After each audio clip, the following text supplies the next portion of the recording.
नमस्कार दोस्तों, इस वीडियो में हम लोग राजनीतिक विज्ञान से जुड़े हुए महत्वपूर्ण प्रश्नों का हल ढूंढेंगे जो आपके एग्जाम के लिए काफ़ी महत्वपूर्ण है।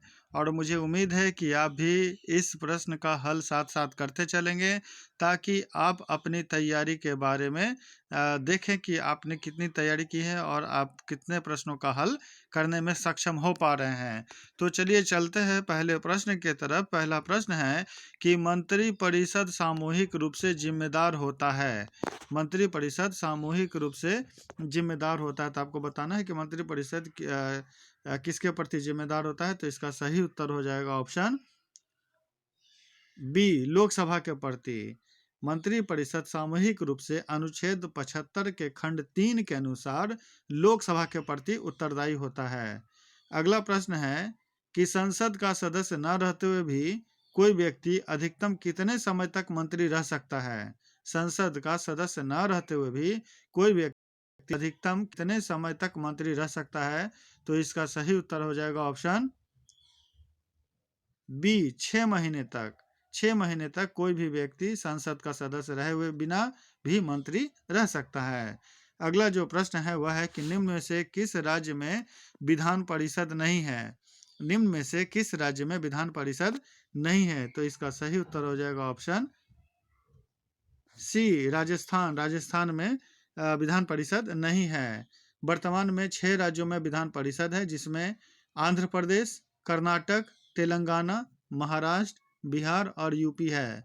पहले जम्मू कश्मीर में भी विधान परिषद थी, लेकिन केंद्र शासित प्रदेश बनने के बाद वहां उसकी मान्यता खत्म हो गई है। अगला जो प्रश्न है वह है कि पंचायती राज व्यवस्था का सबसे महत्वपूर्ण स्तर कौन सा होगा।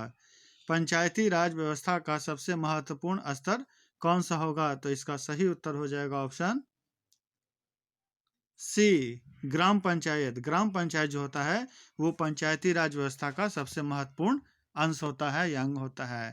अगला प्रश्न है कि भारत का राष्ट्रपति अपना त्यागपत्र किसको संबोधित करता है। भारत के जो राष्ट्रपति होते हैं अपना त्यागपत्र किनको देते हैं। तो इसका जो सही उत्तर हो जाएगा होगा उसका ऑप्शन ए, उपराष्ट्रपति। भारत के जो राष्ट्रपति होते हैं वो अपना त्याग पत्र उपराष्ट्रपति को देते हैं, जबकि उपराष्ट्रपति अपना त्याग पत्र राष्ट्रपति को सौंपते हैं। अगला जो प्रश्न है वह है कि किस राज्य में पंचायती राज संस्थाएं नहीं है। किस राज्य में पंचायती राज संस्थाएं नहीं है। तो एक बात बता दें कि इसमें जो ऑप्शन दिया हुआ है उससे वो आंसर मेल नहीं खाता है, क्योंकि जिन राज्यों में पंचायती राज व्यवस्था नहीं है वह है नागालैंड, मेघालय और मिजोरम। नागालैंड, मेघालय और मिजोरम। चूंकि यहाँ नागालैंड और मिजोरम दोनों दिया हुआ है, इसलिए इसका आप उत्तर ना दे करके ही चलें अगर इस तरह से ऑप्शन देता है तो। और अगर देता है, अगर इसमें कोई एक रहता, चाहे नागालैंड रहता, मेघालय रहता, मिजोरम रहता, तब उसका हम उत्तर दे सकते थे। अगला प्रश्न है कि भारत में अंतिम रेल बजट कब प्रस्तुत किया गया था। भारत में अंतिम रेल बजट कब प्रस्तुत किया गया था। तो इसका सही उत्तर हो जाएगा ऑप्शन बी, वर्ष 2016। वर्ष 2016 में अंतिम रूप से रेल बजट प्रस्तुत किया गया था। अब इसे आम बजट के रूप में पेश किया जाता है। अगला जो प्रश्न है वह है कि राष्ट्रपति शासन सबसे पहले किस राज्य में लगाया गया था। राष्ट्रपति शासन सबसे पहले किस राज्य में लगाया गया था। तो इसका सही उत्तर हो जाएगा ऑप्शन बी, पंजाब में। सर्वप्रथम पंजाब में राष्ट्रपति शासन लगाया गया था। अगला जो प्रश्न है वह है कि राज्य पुनर्गठन आयोग की स्थापना कब हुई थी। राज्य पुनर्गठन आयोग की स्थापना कब हुई थी। तो इसका सही उत्तर हो जाएगा ऑप्शन ए, 1953 ईस्वी में। 22 दिसंबर 1953 ईस्वी में न्यायाधीश फजल अली की अध्यक्षता में प्रथम राज्य पुनर्गठन आयोग का गठन हुआ था। इस आयोग के 3 सदस्य न्यायमूर्ति फजल अली, हृदयनाथ कुंजरू और के.एम. पनिक्कर थे। इस आयोग ने 30 दिसंबर 1955 ईस्वी को अपनी रिपोर्ट सौंपी थी। अगला प्रश्न है कि बांग्लादेश कब अस्तित्व में आया? बांग्लादेश कब अस्तित्व में आया? तो इसका सही उत्तर हो जाएगा ऑप्शन बी, 1971 ईस्वी में। 26 मार्च 1971 ईस्वी को बांग्लादेश पाकिस्तान से अलग होकर के अपने अस्तित्व में आया। अगला प्रश्न है कि संपूर्ण क्रांति का नारा किसने दिया था? संपूर्ण क्रांति का नारा किसने दिया था? तो इसका सही उत्तर हो जाएगा ऑप्शन बी, जयप्रकाश नारायण। जयप्रकाश नारायण ने संपूर्ण क्रांति का नारा दिया था।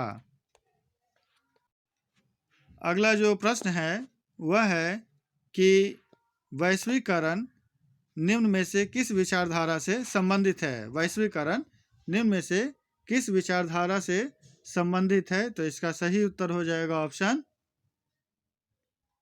सी, समाजवाद से। समाजवाद विचारधारा से वैश्वीकरण जुड़ा हुआ है। अगला जो प्रश्न है कि अंतर्राष्ट्रीय मानवाधिकार दिवस कब मनाया जाता है? अंतर्राष्ट्रीय मानवाधिकार दिवस कब मनाया जाता है? तो इसका सही उत्तर हो जाएगा ऑप्शन ए, 10 दिसंबर। 10 दिसंबर को अंतर्राष्ट्रीय मानवाधिकार दिवस मनाया जाता है।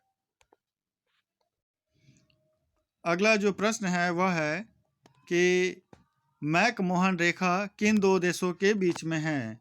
मैक-मोहन रेखा किन दो देशों के बीच में है? तो इसका सही उत्तर हो जाएगा ऑप्शन ए, भारत और चीन के बीच में। भारत और चीन के बीच में मैक-मोहन रेखा खींची गई है। अगला जो प्रश्न है कि कारगिल युद्ध कब हुआ था?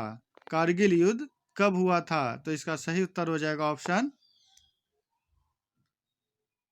सी, 1999। 1999 ईस्वी में कारगिल युद्ध हुआ था। अगला प्रश्न है कि पहला गुट निरपेक्ष सम्मेलन कहाँ हुआ था? पहला गुट निरपेक्ष सम्मेलन कहाँ हुआ था? तो इसका सही उत्तर हो जाएगा ऑप्शन बी, बेलग्रेड में। बेलग्रेड में पहला गुट निरपेक्ष सम्मेलन हुआ था। अगला जो प्रश्न है वह है कि संयुक्त राष्ट्र संघ का सबसे बड़ा अंग है। संयुक्त राष्ट्र संघ का सबसे बड़ा अंग है। तो इसका सही उत्तर हो जाएगा ऑप्शन ए, महासभा। महासभा जो है वो संयुक्त राष्ट्र संघ का सबसे बड़ा अंग है। अगला जो प्रश्न है वह है कि संयुक्त राष्ट्र संघ का मुख्यालय कहाँ अवस्थित है? संयुक्त राष्ट्र संघ का मुख्यालय कहाँ अवस्थित है? तो इसका सही उत्तर हो जाएगा ऑप्शन ए, न्यूयॉर्क। न्यूयॉर्क में संयुक्त राष्ट्र संघ का मुख्यालय स्थित है जो कि अमेरिका में है।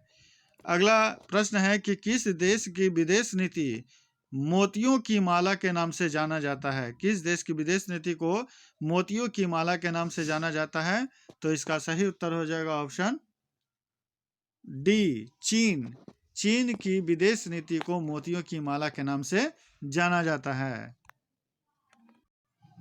अगला जो प्रश्न है वह है कि ग्राम सभा का कार्यकाल होता है। आपको बताना है कि ग्राम सभा का कार्यकाल कितने समय का होता है? तो इसका सही उत्तर हो जाएगा ऑप्शन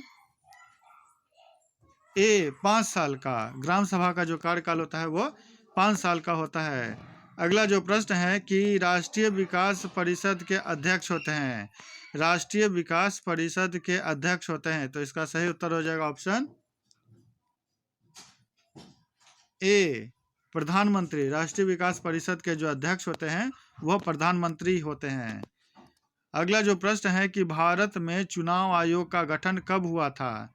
भारत में चुनाव आयोग का गठन कब हुआ था? तो इसका सही उत्तर हो जाएगा ऑप्शन बी, 1950। 25 जनवरी 1950 ईस्वी को चुनाव आयोग का गठन हुआ था।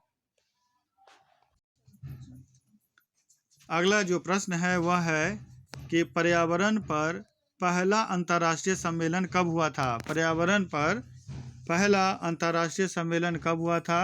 तो इसका सही उत्तर हो जाएगा ऑप्शन ए, ऑप्शन ए, 1972 ईस्वी में। 1972 ईस्वी में पहला पर्यावरण अंतर्राष्ट्रीय सम्मेलन हुआ था। पर्यावरण प्रदूषण की समस्या पर सन 1972 ईस्वी में संयुक्त राष्ट्र संघ ने स्टॉकहोम, स्वीडन में विश्व भर के देशों का पहला पर्यावरण सम्मेलन आयोजित किया था। अगला जो प्रश्न है वह है कि किस देश ने सबसे ज्यादा बार जो आपका सुरक्षा परिषद में निषेधाधिकार यानी कि वीटो का प्रयोग किया है? तो इसका सही उत्तर हो जाएगा ऑप्शन बी, रूस ने लगभग 120 बार से भी ज्यादा वीटो का इस्तेमाल कर लिया है। अगला जो प्रश्न है वह है कि 2003 में अमेरिका ने किस देश पर आक्रमण किया था? 2003 में अमेरिका ने किस देश पर आक्रमण किया था? तो इसका सही उत्तर हो जाएगा ऑप्शन सी, इराक पर अमेरिका ने हमला किया था 2003 में। तो इस तरह से हमने काफ़ी महत्वपूर्ण प्रश्नों की चर्चा की है। मुझे उम्मीद है कि इसे सुनकर आपको काफ़ी फ़ायदा पहुंचेगा। धन्यवाद।